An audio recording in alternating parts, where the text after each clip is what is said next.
안녕하세요. 전 평범한 20대 여자입니다. 저에겐 너무도 사랑스러운 남친이 있습니다. 그런데 며칠 전 충격적인 일이 벌어졌습니다. 며칠 전 남자친구 자취방에 처음으로 놀러 갔는데 정말 깔끔하고 뭐라 해야 되지? 좀 여성스럽게 꾸며져 있더라고요. 남친이 평소에 자기 관리도 열심히 하고 화장품에도 관심 많은 그루밍족이라 인테리어도 관심이 많구나 생각하고 말았어요. 남친이 음식 만들어준다고 재료 사가지고 온다길래 침대에 누워 핸드폰을 하다가 문득 남친의 컴퓨터가 궁금하더라고요. 평소에 뭐 하나 싶기도 하고 궁금해서 컴퓨터를 켜서 구경했죠. 그러다 전 판도라의 상자를 열어버렸습니다. 남친이 여장한 사진을 발견한 거예요. 그 폴더 속엔 남자친구의 자취방을 배경으로 남자친구와 여장한 사진이 수백 장 있었습니다. 사진 날짜를 확인해보니 어제도 사진을 찍었더라고요. 전 패닉 상태에 걸려버렸습니다. 남친이 저 몰래 이런 사진을 혼자 찍었다는 게 믿기지 않았어요. 힘겹게 놀란 마음을 진정시키는 찰나 남자친구가 들어왔습니다. 남자친구가 황급히 달려오더니 컴퓨터를 끄곤 순아 왜 컴퓨터를 마음대로 보고 있어?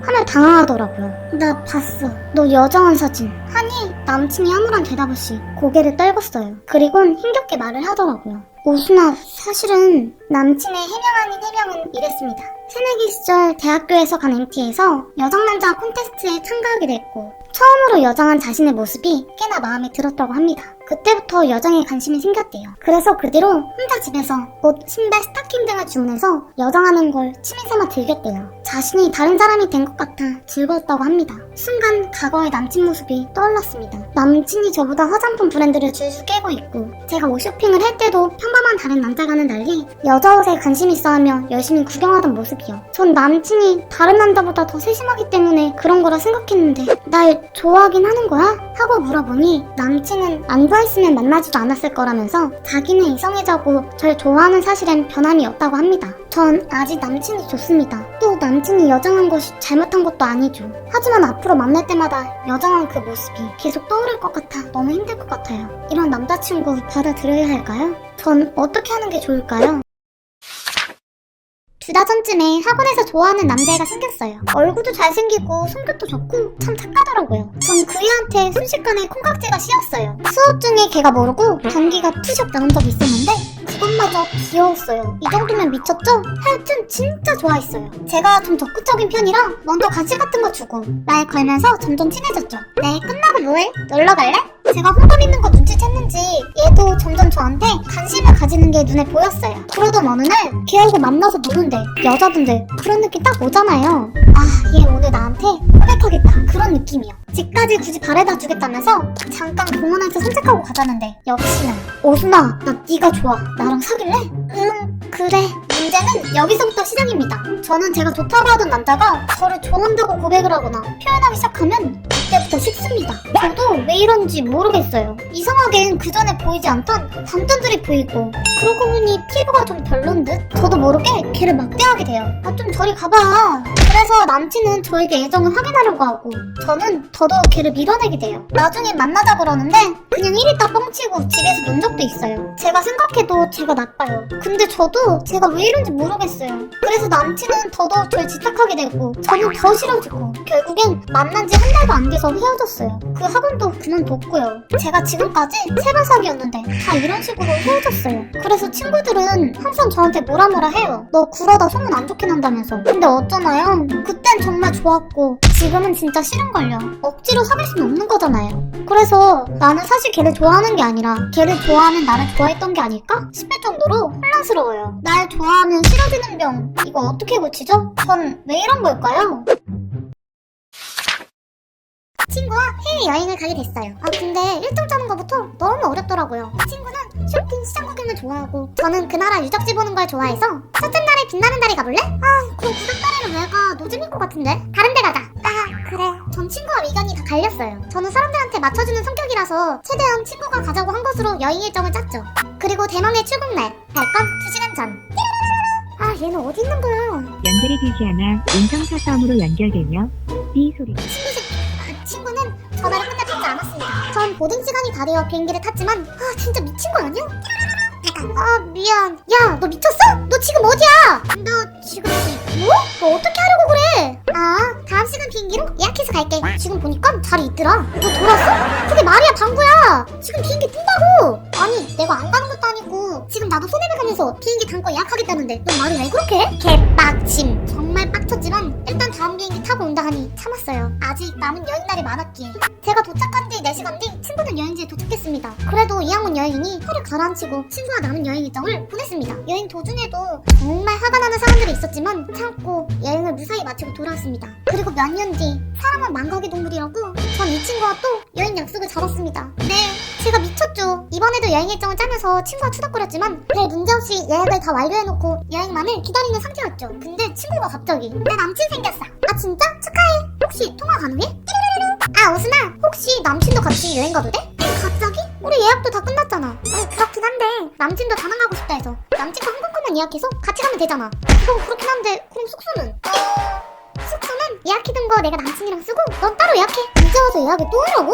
남친이 예약하면 따로 예약했지. 내가 왜 따로 예약해야 되는데? 야 너는 그것도 친구가 못해주냐? 어려운 것도 아니잖아. 애초에 갑자기 남친 여행 데려간다는 것도 말이 된다 생각해? 넌 친구가 남친 생겼으면 축하나 해줄 것이지. 숟가락 하나 더 얻는다는데 그렇게 싫어? 너 속좁다 진짜. 너 진짜 돌았어? 뚫리님이라고 막말하네? 아 됐어. 너랑 그냥 안 갈래. 다 취소해버려. 하, 그래. 나도 진짜 들어서 너랑 안 간다. 전 그렇게 친구와 막말 쌍욕을 하고 연을 끊었습니다. 여행 일주일 남았을 때라 취소 수수료가 꽤 나간 상태였는데 수수료 빼고 반 입금했더라고요. 하하하. 정말 전화해서 싸우고 싶었는데 걔 목소리 듣기도 싫어서 인생 수은료 냈다 치고 말았습니다. 땡땡아 잘 살고 있니? 너 남친이랑 헤어졌다며. 잘 살아. 저는 정말 말 그대로 찢어지게 가난한 집에서 자랐어요. 식당 일하는 엄마와 둘이서 6평 정도 되는 반지하 방에서 중고등학교 시절을 보냈어요. 엄마는 하루 10시간 넘게 일을 하시면서 생활비를 버셨죠. 수시를 지원할 때가 저는 가장 힘들었던 것 같아요. 생각보다 비싼 언서비에 낼 돈이 없었기 때문에 저희 집 사정을 대충 아시는 담임 선생님이 주는 10만원으로 두 곳의 대학을 지원할 수 있었어요. 운이 좋게도 저는 서울대학교에서 면접을 볼 기회가 생겼어요. 엄마는 눈물을 흘리면서 좋아하셨고 차비 5만원을 마련해 주셨어요. 엄마는 안타깝게도 바쁜 식당 일 때문에 따라올 수 없었어요. 저는 지방에 살았기 때문에 버스표를 왕복으로 끊고 남은 돈 15,000원을 가지고 서울로 올라갔어요. 아침 면접이었기 때문에 전날 오후에 올라가서 지하철을 타고 서울대 입구로 가서 찜질방에서 자고 학교로 가기로 했어요. 그렇게 난생 처음 서울에 도착했는데 돈이 없어졌어요. 가방을 뒤져보고 주머니를 1시간씩 털어봐도 돈이 안 보였어요. 저는 대합실에 앉아서 울다가 정신을 차리고 걷기 시작했어요. 터미널에서 서울대로 걸어가려면 어떻게 가야 하나요? 라고 물어보니까 다들 어이없어 했어요. 그래도 대충 알려주신 방향으로 걸어갔어요. 한 2-3시간 좀 걸었을까.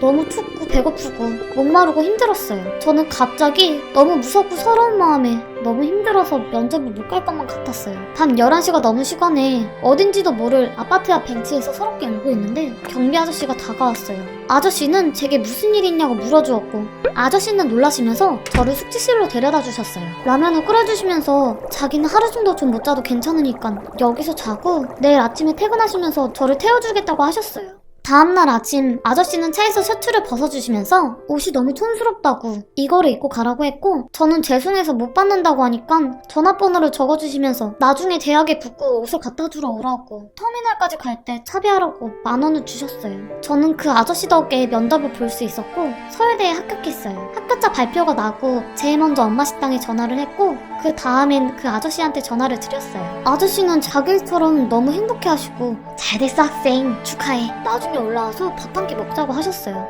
서울 생활은 생각보다 쉽지 않았어요. 생각했던 것보다 돈도 많이 들어갔고 가회랑 아르바이트도 한계가 있었어요. 그래도 악착같이 50만원을 모은 저는 눈여겨보았던 양복을 샀어요. 그리고 7개월 만에 아저씨를 만나서 멋진 양복을 전해드렸어요. 셔츠는 돌려드렸지만 그 셔츠에 맞는 멋진 양복도 꼭 드리고 싶었어요. 아저씨는 계속해서 거절하셨지만 결국엔 정말 좋아해주셨어요. 태어나서 가장 큰 돈을 쓴 날이지만 그날만큼은 정말 행복했어요.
나는 내종양 말기의 환자다. 날마다 고통에 시달리는 나의 모습은 거의 발악 수준이다. 이젠 방사선 치료조차 의미가 없어지고 죽는 날이 빨리 오기를 손꼽아 기다리고 있다. 냄새도 미각도 이제는 느껴지지 않는다. 가족들은 나를 위해 내 앞에서는 울지 않는다. 그러나 내가 없는 곳에서 울고 있다가 눈이 퉁퉁 부어 들어오곤 한다. 내 아내는 내 병수발 드느라 직장까지 그만두었고 아이들은 교회도 안 가던 것들이 교회를 나간다. 어머니는 이 못난 자식 때문에 10년은 더 늙어버리셨다. 어느 날 내가 가족을 위해 할 수 있는 것이 무엇일까 곰곰이 생각했다. 요즘 들어 내 몸이 더욱 안 좋아졌다. 이제 가족과 헤어질 시간이 며칠 남지 않은 것 같다. 달력을 보니 며칠 후면 아내의 생일이다. 그때까지 내가 살아줘야 할 텐데. 인터넷에서 미역국을 끓이는 방법을 요리조리 살펴보았다. 갑자기 후회의 눈물이 나온다. 건강한 시간 동안 아내의 생일에 미역국 한 번 내 손으로 끓여주지 못했다는 것이. 시간이 지나고 머리가 박살날 것처럼 아프고 바람과 괴로움이 찾아왔지만 난 버텨야 했다. 아내에게 처음이자 마지막 미역국을 끓여주어야 한다. 이윽고 아내의 생일. 새벽에 아무도 모르게 일어났다. 일찍 담가둔 미역과 고기를 꺼내고 참기름을 찾고. 그런데 간장이 보이지 않았다. 간장이었으면 소금으로 간을 하라고 하니 소금으로 간을 맞추기로 했다. 찬장 구석에 박힌 소금을 꺼내 넣었다. 이미 미각을 잃어버린 나는 맛을 볼 수가 없기에 감으로 소금을 넣을 수밖에 없었다. 아침에 가족들이 일어났다. 내가 만든 미역국에 가족들이 눈물을 흘렸다. 미역국의 첫 입맛을 보던 아내는 그만 엉엉 울고 말았다. 아이들도 어머니도 그렇게 우셨다. 맛있냐고 묻자 가족들은 세상에서 가장 맛있는 미역국이라며 밥까지 말아서 모두 먹고 나갔다. 내가 끓인 미역국을 맛있게 먹는 가족들을 보니 너무 기뻤다. 가족들이 나간 후 주방 정리를 하다가 내가 놓은 소금통을 보았다. 나쁠싸, 이럴 수가. 소금에 들은 것은 소금이 아닌 설탕이 아니었던가. 갑자기 눈물이 났다. 그러나 너무 고마웠다. 아무 말 없이 맛있다며 나의 마지막 미역국을 기쁘게 먹어준 가족들. 가족이 마지막까지 내 옆에 있다는 것만으로 난 지금 행복하다.